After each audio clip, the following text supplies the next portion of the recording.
कौन से ऐसे मुद्दे हैं जिनको लेकर भारतीय जनता पार्टी आज तीसरी बार लोगों के बीच जा रही है? किन उपलब्धियों को आप संक्षेप में बताएं कि किन उपलब्धियों को लेकर आप जनता के बीच उतर रहे हैं? देखिए, सबसे पहले इस देश में से आतंकवाद और नक्सलवाद, ये दो ऐसी समस्याएं थी जो कई दशकों से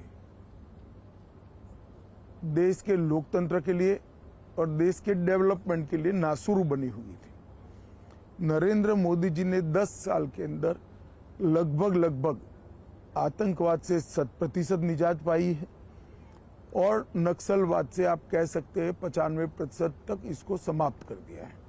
आज बिहार, झारखंड, मध्य प्रदेश, उड़ीसा, तेलंगाना, आंध्र प्रदेश, महाराष्ट्र, ये 7 राज्यों में से नक्सलवाद पूर्ण रूप से समाप्त हो चुका है। छत्तीसगढ़ के 4 जिलों में बचा है, वहां पर भी अब भारतीय जनता पार्टी की सरकार बनी है और विगत 3 महीनों के अंदर ही लगभग 100 नक्सलवादी मारे गए। मुझे पूरा विश्वास है मोदी जी के तीसरी बार प्रधानमंत्री बनने के बाद 1-2 साल में ही देश नक्सलवाद से मुक्ति पा लेगा। दूसरा बड़ा इश्यू है, देश की इकोनॉमी सब दृष्टि से चरमराई हुई थी। पॉलिसी बनती ही नहीं थी, उत्पादन की गतिविधियां बड़ी मंद पड़ गई थी, निर्यात ओंधे मुंह गिर रहा था, देश की सारी सार्वजनिक बैंकों की बैलेंस शीट भी न बन पाए अगर सच्ची बनाने जाए, इस प्रकार की स्थिति थी। महंगाई आसमान को छू रही थी और कुल मिलाकर बजट के 16 पैरामीटर्स नेगेटिव दिखाई पड़ते थे। 10 ही साल में मोदी जी ने ये परिदृश्य को पूर्णतया बदला है। शेयर बाजार आज आसमान को छू रहा है। एफआईआई के सेलिंग के बाद भी भारतीय म्यूचुअल फंडों ने बाजार को ताकत दी है।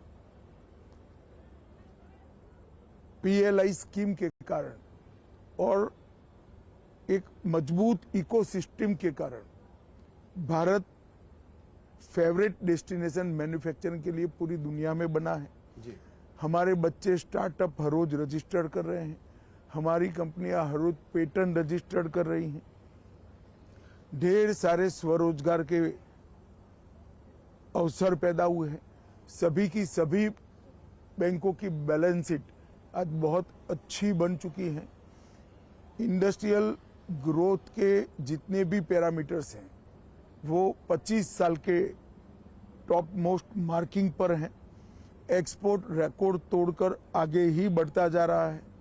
इसी प्रकार से फ्यूचर में जो कुछ क्षेत्र आने वाले 25 सालों तक दुनिया भर की इकोनॉमी को ड्राइव करने वाले हैं, वो सभी क्षेत्रों में भारत आज पायनियर बन चुका है। जैसे ग्रीन हाइड्रोजन मैन्युफैक्चरिंग जी, थोड़े लेट है मगर सेमीकंडक्टर जी, इलेक्ट्रिकल मोटर व्हीकल जी, बैटरी का उत्पादन, अंतरिक्ष का क्षेत्र, लेट होने के बावजूद मैं फिर से कहना चाहूंगा डिफेंस भी। इस प्रकार के कई क्षेत्रों के अंदर जो आने वाले 25 साल तक दुनिया की इकोनॉमी की दिशा और दशा तय करने वाले हैं, वहां आज भारत एक मजबूत फाउंडेशन डाल चुका है और ये फाउंडेशन पर एक बड़ी इमारत होनी है। तो इकोनॉमी भी सुधरी है, सुरक्षित भी हुआ है। देश 11वें नंबर का अर्थतंत्र था, आज 5वें नंबर का अर्थतंत्र बना है। गांव हो या शहर, जंगल हो या रेगिस्तान, सागर किनारा हो या शहर हो, हर जगह इंफ्रास्ट्रक्चर के डेवलपमेंट के काम हो रहे हैं। आज 10 लाख करोड़ का इंफ्रास्ट्रक्चर का खर्चा भारत के बजट में आम बात बन चुका है। जीएसटी कलेक्शन और डायरेक्ट टैक्स कलेक्शन अपने सारे रिकॉर्ड स्वयं ही तोड़ते जा रहे हैं। देश के अंदर सीमाओं को चौक चौबंद करने का काम भी नरेंद्र मोदी जी ने बहुत अच्छी तरीके से किया है।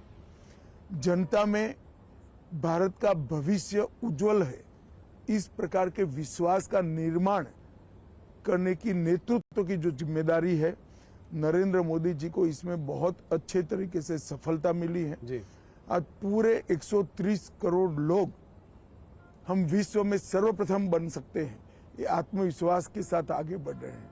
जी हायर एजुकेशन हो, नई इकोनॉमी पॉलिसी हो, या फिर राम जन्मभूमि, धारा 370 हटाना, ट्रिपल तलाक समाप्त करना, यूसीसी हो, या देश के क्रिमिनल लॉ के अंदर आमूलचूल परिवर्तन करना हो, हर क्षेत्र के अंदर ये 10 साल स्वर्णिम अक्षरों से लिखे जाने वाले 10 साल। जनता भी ये फील कर रही है कि कोरोना जैसी महामारी को इतने अच्छे तरीके से लड़ा जा सका, वो केवल और केवल नरेंद्र मोदी जी का नेतृत्व।